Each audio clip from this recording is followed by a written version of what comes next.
ICC যদি আশা করে আমরা আমাদের শ্রেষ্ঠ বোলারকে বাদ দিয়ে আমরা ক্রিকেট টিম করব, এর চেয়ে উদ্ভট, অবাস্তব, অযৌক্তিক কোনো প্রত্যাশা হতে পারে না। একটা হচ্ছে বাংলাদেশ টিমে যদি মুস্তাফিজ অন্তর্ভুক্ত হয়, দুই হচ্ছে বাংলাদেশ যে দলের যে সমর্থকরা আছে ওনারা যদি বাংলাদেশের জাতীয় যে জার্সি আছে, আমাদের ন্যাশনাল জার্সি আছে, এটা পরে যদি ঘোরাফেরা করে।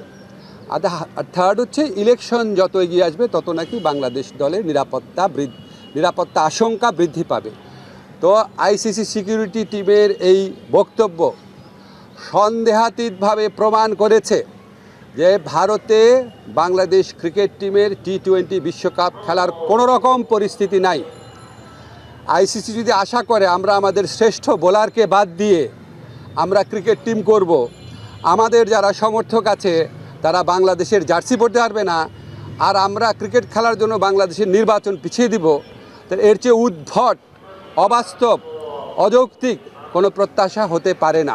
আমরা ইন্ডিয়ার কথা বলছি, আমরা তো কলকাতা বলি নাই। শ্রীলঙ্কা দেওয়া যায়, কোনো সমস্যা না। পাকিস্তানে করেন, কোনো সমস্যা নাই।